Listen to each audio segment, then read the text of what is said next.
G'day, mate. 40 here. So, in the 1960s, there was a saying, don't trust anyone over 30.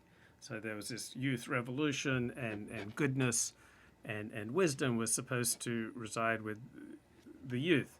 And they wanted the power to completely remake their own educational systems, to completely remake their own curriculum at university, to completely remake society. And obviously that was foolishness. Now, it makes me think the kind of the opposite, that when it comes to questions of wisdom, questions of politics, questions of deeper significance, don't trust anyone over 25. Car rental companies won't rent a car to anyone under the age of 25. Why? Because the prefrontal cortex, right, that self-regulating mechanism, doesn't really come online properly until we're 25. So you'll notice with people in their teens and early 20s have exuberant and exorbitant belief in themselves, like above and beyond all evidence. That teens and early 20s, they have these delusions, they're going to change the world, that they have all sorts of talents and abilities that they don't have to the degree that they think they have, that they are confident that everything's going to go great for them. And it's only until about age 25 that this prefrontal cortex really comes online and people get a stronger sense of reality. So people tend to sober up by their late 20s, right? People don't tend to have the same delusions that they've carried through their teens and into their early 20s. And so I've been live streaming here on YouTube since 2015. And I think since 2017, people have been talking about Nick Fuentes, this amazing political commentator. And my reaction always was, I'm not going to seek political wisdom from some 17, 18-year-old kid. Now, 18-year-old kids, 22-year-old kids can provide high entertainment value, and people like Nick Fuentes and James Alsop and Ken Brown, Deep Left Jerkle, I mean, these guys can provide entertainment value. And so occasionally I've checked them out for the entertainment value. Now, what's happened is that they've amassed a substantial following because they are entertaining.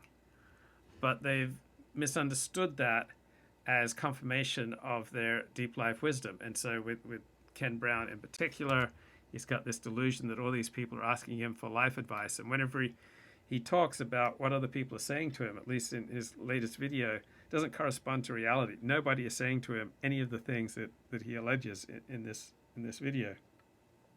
And what makes young people in their late teens, early 20s particularly wacky is when they don't have a community, when they don't have friends to bounce things off. So when you listen to Ken Brown or Nick Fuentes or even Richard Spencer, you notice that friendship doesn't seem to play a significant role in their lives, that there's no community. Like Nick doesn't go to church. I suspect that Ken Brown doesn't go to church, that there's not a community that keeps an eye on them. So for me, I could never get away with saying many of the things that Ken and Nick and Richard have said, because I've got friends in a community who would call me up and say, what the hell, 40? Have you lost your mind? That's completely deranged. I mean, I couldn't go into shul, right? If I was saying crazy things on here, I couldn't then go into shul and see people face to face. I couldn't walk down the street. When I run into people on the street who watch my show, right, they either have no reaction, mild reaction, or gratitude and respect, because I'm not saying these crazy things such as what Ken Brown's saying in his latest video, that if you don't agree with me, you're mentally ill. If you don't share my certain metaphysical certitudes, that there's something wrong with you. That just shows that you are narcissistic and solipsistic. If you don't share my particular theology, there's something wrong with you. So there's a lack of balance, like in people under 25. They seize on, some idea that they have chanced upon, and then pursue it to some absurd ends without any greater sense of context, right? We should live within a constellation of values. Like truth is a value, but also being pro-social is a value, and preserving relationships is a value, and laughter is a value, but also preserving life and minimizing harm is a value, and justice is a value, but also trying to increase tranquility and peace is a value. And these values are constantly clashing.